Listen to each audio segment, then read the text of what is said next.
Hello viewers, আসসালামু আলাইকুম। চলুন আজকে আম্মুর জন্য একটু পেঁপে দিয়ে একটু জাউ করব, তাই গাছ থেকে পেঁপেটা পেরে নিই। ডক্টররা বলছে যে ডেঙ্গু রোগীর জন্য পেঁপের পাতার রস এগুলো খুবই উপকারী। তাই কতগুলো পেঁপে এবং হাতের চাল একসাথে সুন্দর করে ধুয়ে পরিষ্কার করে নিয়েছি। এখন দিয়ে দেব ছোট্ট একটি কুকারে, কারণ পেঁপের রসটা খাওয়া খুবই উপকার ডেঙ্গু রোগীদের জন্য। তা ডেঙ্গুর যে বিষাক্তটা থাকে এটা নাকি পেঁপে মেরে ফেলে, এরকমটাই শুনেছি যে খুবই উপকার। আর পেঁপের যে কচি পাতাটা থাকে সেটা নাকি জুস করে খেতে পারলে শরীরের জন্য খুবই দারুণ কাজ করে, ওষুধের থেকে বেশি কাজ করে।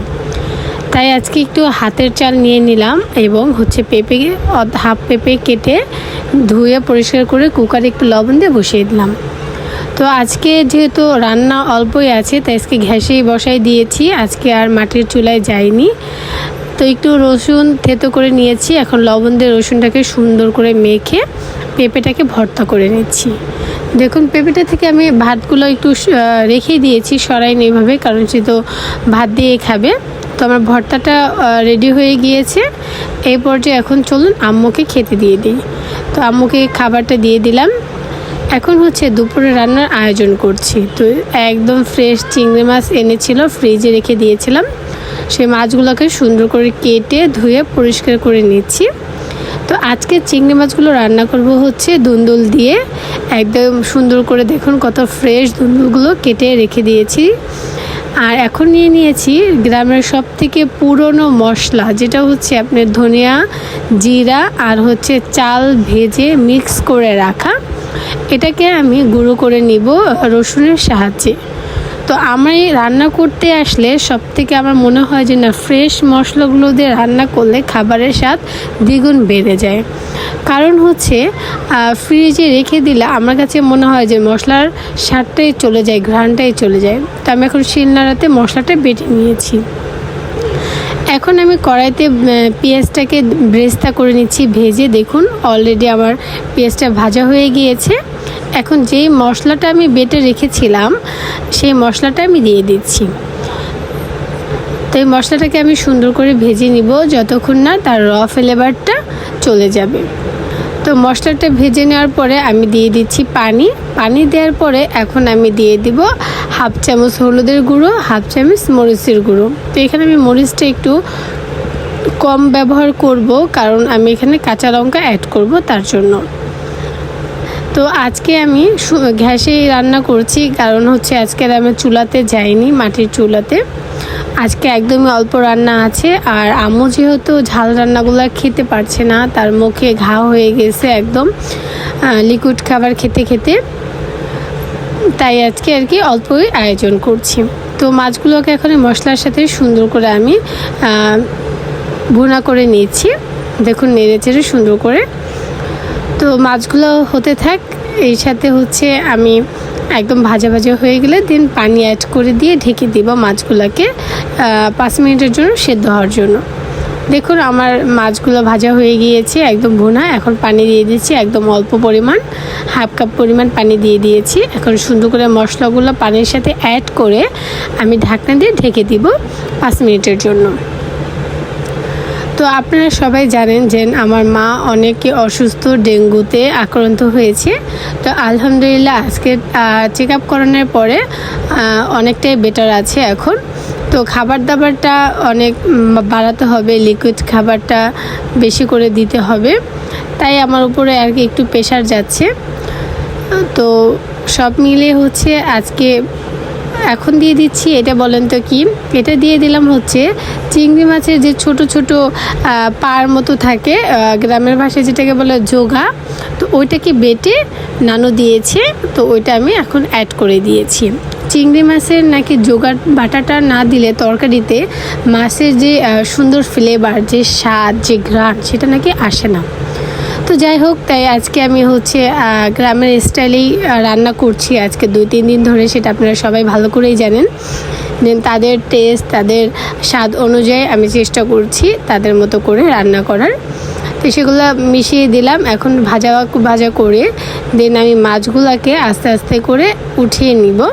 আর যে মশলাগুলো থাকবে সেই মশলাগুলোর সাথে আমি সবজিগুলোকে ভেজে নিব বা ভুনা করে নিব।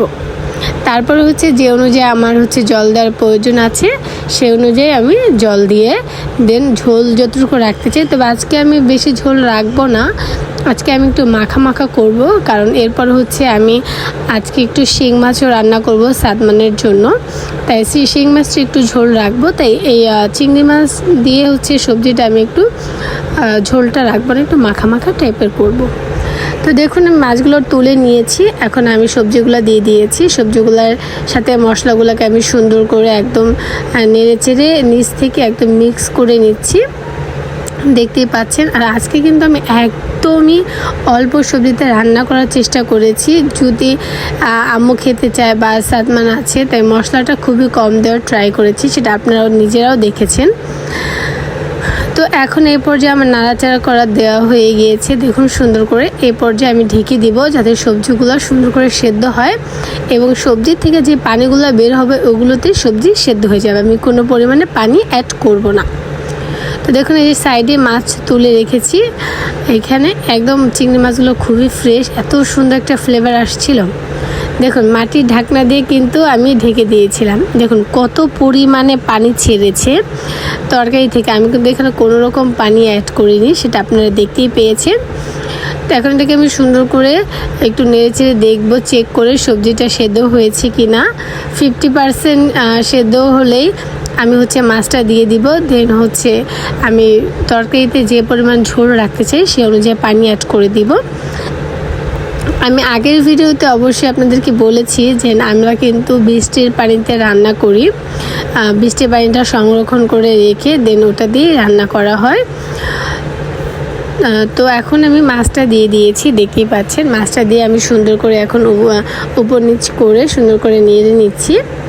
তো গ্রামের হচ্ছে আপনার আলোগুলোতে একটু সমস্যার কারণে হয়তো আজকে ভিডিওটা অত ক্লিয়ার হচ্ছে না, কারণ আমি যেখানে রান্না করছি এখানে একটু আলোটা কম আছে আর প্রচণ্ড পরিমাণে কারেন্ট যায়, যার কারণে দেখা যাচ্ছে মানে ভিডিওটা অতটা ক্লিয়ার হয়নি। আপনাদের যদি ভিডিওটা দেখতে সমস্যা হয় বা ক্লিয়ার কাটে সমস্যা থাকে তাহলে আমাকে অবশ্যই কমেন্টে জানাবেন।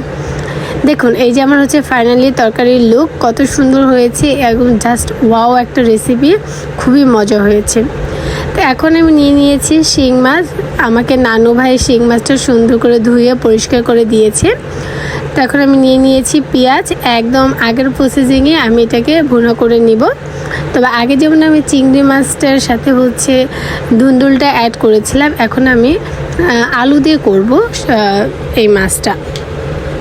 নর্মালি শিং মাছ আলু দিয়ে খেতে ভালো লাগে, ঝোল ঝোল। আর মুরব্বীরা বলে যে শিং মাছের নাকি একটু ঝোল খেলেই মানে অনেক উপকার শরীরের জন্য। আর যেহেতু সাদমান বাড়িতে আছে, আমি চেষ্টা করি গ্রামের বাড়িতে আসলে সাদমানকে একটু ফ্রেশ মাছ ফ্রেশ সবজি খাওয়ানোর জন্য। কারণ হচ্ছে ঢাকাতে তো আপনারা জানেন যে এইভাবে আমরা ফ্রেশ মাছগুলো সবজিগুলো পাই না সচরাচর। আর শিং মাছ তো বাচ্চাদের জন্য খুবই ভালো। আর বাবু তো জানেনই আপনারা যে মাছ খেতে খুবই পছন্দ করে, সাদমান আমার মতো। আমি যেমন মাছ খেতে খুবই পছন্দ করি, সেভাবে সাদমানও খুব মাছ খেতে পছন্দ করে। তাই আমি চেষ্টা করি বাড়িতে আসলে যেন ওকে 3 বেলায় মাছটা মানে খাবার রাখার জন্য। তো এখন আমি কাঁচা লঙ্কা দিয়ে দিয়েছি। আগের ভিডিও মানে আগের চিংড়ি মাছের রেসিপিতে আমি লঙ্কাটা যখন দিয়েছিলাম কাঁচা লঙ্কাটা, সেই ভিডিওটা আমার স্কিপ হয়ে গিয়েছে, আপনাদেরকে দেখাতে পারিনি। আর আমি মশলার সাথে লবণ মিক্স করে বেটেছি, সেই ক্ষেত্রে আমার এক্সট্রা আর কি লবণ না দিলেও হচ্ছে। এখন আমি হলুদের গুঁড়ো মরিচের গুঁড়ো দিয়ে সুন্দরভাবে মশলাটাকে নেড়ে চেড়ে নিচ্ছি। মশলাটায় যখন বলক আসবে, পানিটা একটু ফুটবে, সেই পর্যায়ে হচ্ছে আমি মাছগুলো ছেড়ে দিব। দেখুন এক এক করে মাছগুলো আমি ছেড়ে দিচ্ছি এবং এই মশলাগুলোর সাথে আমি মাছগুলোকে সুন্দর করে কষিয়ে নিব। একদম সিম্পল শর্টকাট একটা রেসিপি এবং খেতেও দুর্দান্ত হয় এবং খুবই মজাদার। আমার মতো বা আমার বাচ্চার মতো যারা মাছ প্রেমিক আছেন তারা এইভাবে বাসায় ট্রাই করে দেখবেন, খুবই মজা হয়। একদম 1 প্লেট ভাত নিমিষেই খেয়ে ফেলতে পারবেন। অনেকে অবশ্য ঝোল খেতে পছন্দ করে না, তারা একটু মাখা মাখা খেতে পছন্দ করে। তারা চাইলে এখানে আর কিচ্ছু দিবেন না, শুধুমাত্র আর একটু পানি অ্যাড করে জাস্ট মাখা মাখা করে নেবেন।